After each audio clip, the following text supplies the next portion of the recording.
Good afternoon friend, how are you? कैसे हैं आप? सब ठीक ठाक? आज हम लोग जिस सब्जेक्ट के बारे में पढ़ाने जा रहे हैं वो सब्जेक्ट है फोर्स गेज, या फिर इसे हम लोग कहते हैं push pull gauge. Push pull gauge भी कह सकते हैं और फोर्स गेज तो कहते ही हैं, इसका नाम फोर्स गेज है। इस गेज के बारे में आपको बताऊंगा ये गेज काम कैसे करती है और कहाँ कहाँ हम इसका यूज़ करते हैं। आइए, जनरली जो फोर्स गेज होती है इसको हम लोग जो है ब्रेक पैडल को चेक करने के लिए करते हैं कि ब्रेक में जो फोर्स पैदा हो रही है या फोर्स लग रही है वो कितनी है, वो सही है या गलत है।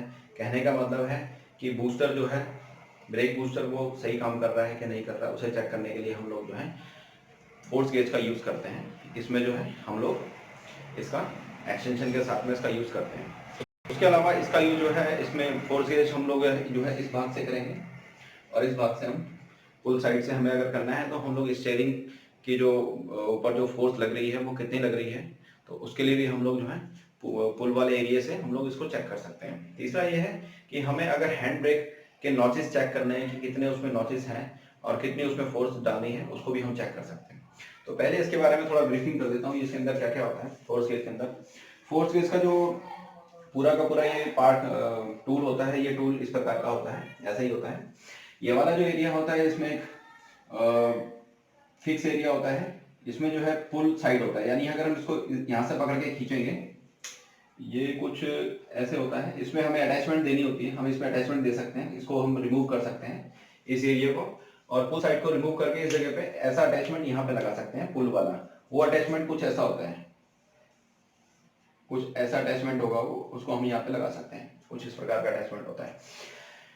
दूसरा साइड होता है इसका ये वाला, ये पुश साइड होता है, यहाँ से हम दबाते हैं तो ये जो फोर्स को पैदा करेगा अंदर की तरफ करेगा, इस जगह पे पुल करते हैं इसमें, इस जगह पे फोर्स पैदा करेगा और हम ऐसे खींचेंगे। तो इसको इसके साथ में जो ये वाला साइड होता है पुश साइड, इसमें ये वाला अटैचमेंट लगेगा, कुछ इस प्रकार से अटैचमेंट होता है। उसके अलावा इसके अंदर एक यहाँ पे एक बटन होता है, एक पेन टाइप का होता है, जिसको हम दबाएंगे तो वो पीक पे होल्ड हो सकता है, या हम उसको दूसरी तरफ मूव करते हैं दबा के, और हल्का सा दबा के और थोड़ा घुमाना होता है, लेफ्ट की तरफ तो ट्रैक पे आएगा और राइट की तरफ घुमाएंगे तो पीक पे जाएगा। तो हम जो है ऐसे पीक पे रखते हैं। पीक पे रखने का फायदा होता है कि ये जो है होल्ड हो सकती है, हम इसे होल्ड पे देख सकते हैं, तो होल्ड पे रखने के लिए हम इसे देखा जा सकता है।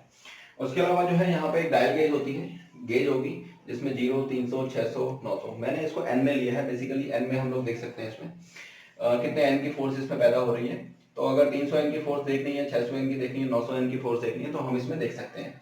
तो ये बटन उसको होल्ड करने के काम आएगा, इस निडल को हम होल्ड कर सकते हैं और बाद में किसी को चेक करवाना है तो चेक करवा सकते हैं, ताकि हम इसको ट्रैक पे या पीक पे रख के इसको होल्ड करवा सकें। ये इसका निडल है, ये डाया होता है, डायल है, डायल को हम घुमा सकते हैं, बिल्कुल डायल गेज की तरह इसको घुमा सकते हैं, और इंडिकेटर डायल को आप रिमूव कर सकते हैं, 0 पे ला सकते हैं, उसके हिसाब से रख सकते हैं। तो मैं आपको बताता हूँ इसमें इसका यूज कैसे करते हैं। ब्रेक पैडल में अगर हमें चेक करना है तो ब्रेक पैडल में चेक करने के लिए सबसे पहले आप गाड़ी को स्टार्ट करें।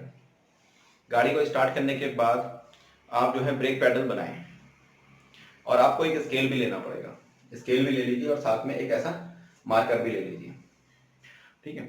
तो आप ब्रेक पैडल बनाएं, और ब्रेक पैडल दो लोग इसमें चाहिए होंगे। तो एक जो पर्सन होगा वो ड्राइवर सीट पे होगा और एक नीचे की तरफ रहेगा जहाँ पे ब्रेक पैडल होता है, ताकि वो चेक कर सके।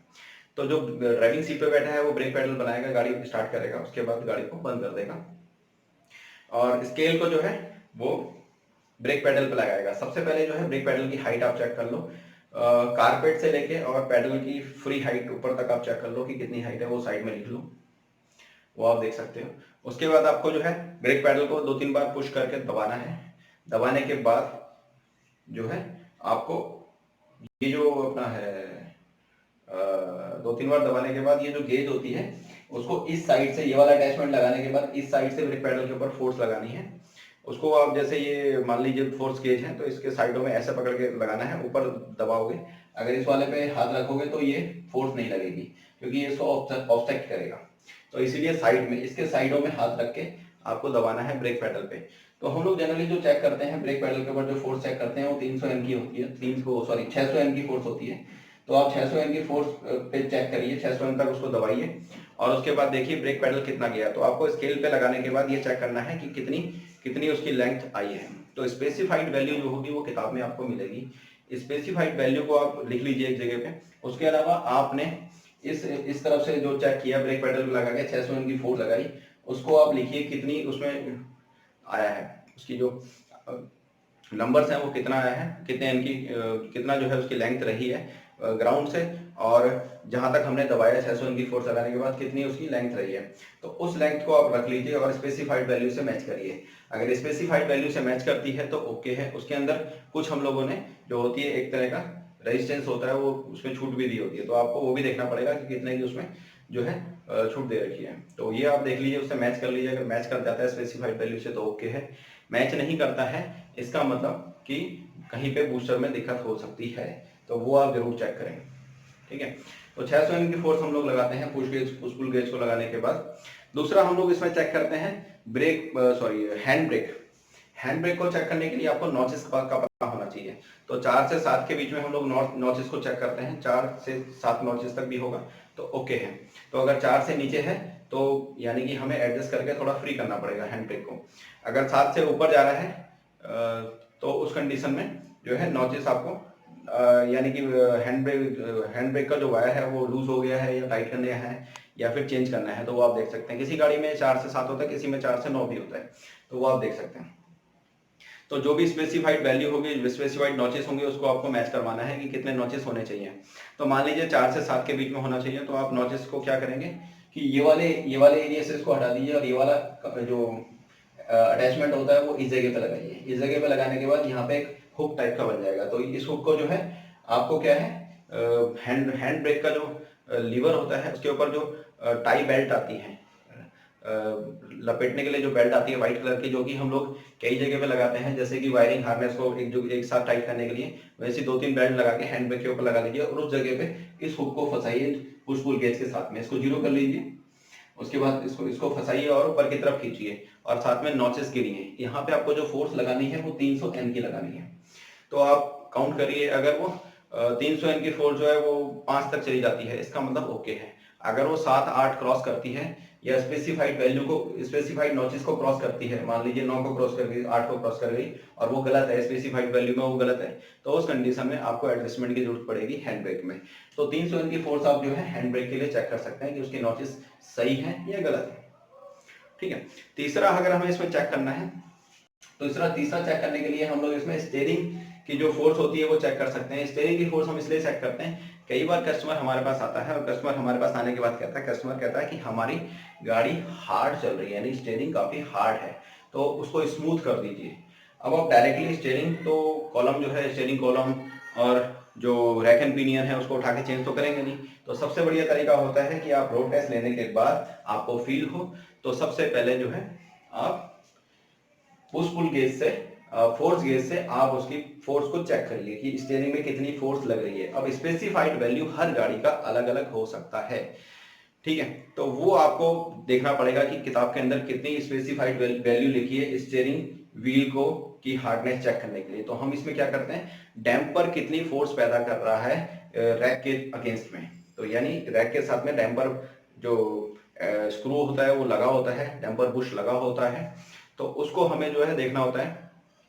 उसको चेक करने के लिए आप क्या करिए, स्टीयरिंग के ऊपर वही वाली बेल्ट बांध लीजिए जो हम वायरिंग के साथ में अटैच करते हैं, उस जगह पे स्टीयरिंग को सीधा करिए। ध्यान रखिएगा जहां पे आपको स्टीयरिंग की फोर्स चेक करनी है उस जगह पे सरफेस एरिया क्लियर होना चाहिए, यानी ऑब्स्टेकल नहीं होना चाहिए, टायरों पे कोई चीज अड़नी नहीं चाहिए, टायर स्मूथ रन करने चाहिए।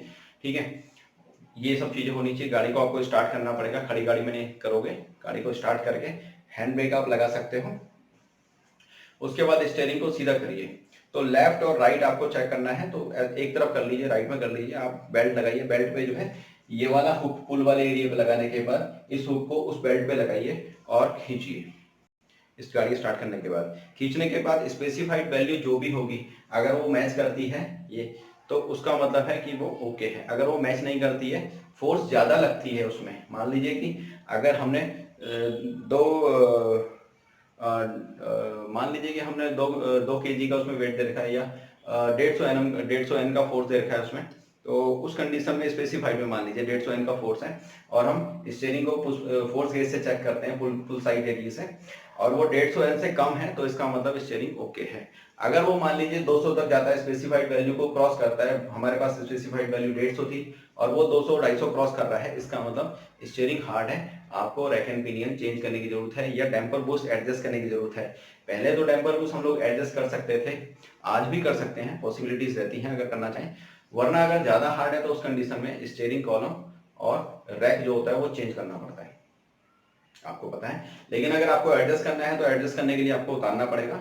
उतारने के बाद उसके लिए एक स्पेशल टूल आता है, किट आती है पूरी, उस किट को लगाने के बाद आपको जो है निडल गेज से जो है फिर चेक करना पड़ेगा। निडल गेज से चेक करने के बाद खोल के दोबारा फिट करना पड़ेगा। मेरे पास अगर डायग्राम हुआ तो मैं आपको बताऊंगा कि स्टीयरिंग को जो हम लोग उतारने के बाद रैक को कैसे चेक करते हैं, डैम्पर की जो फोर्स होती है उसके अगेंस्ट में, रैक के अगेंस्ट में वो कितनी होती है, उसको चेक करने का तरीका बताऊंगा निडल गेज के थ्रू, वो भी आपको बताऊंगा मैं। ठीक है जी, मैं आपको ये वीडियो कैसा लगा इसको कमेंट में जरूर दीजिए। धन्यवाद।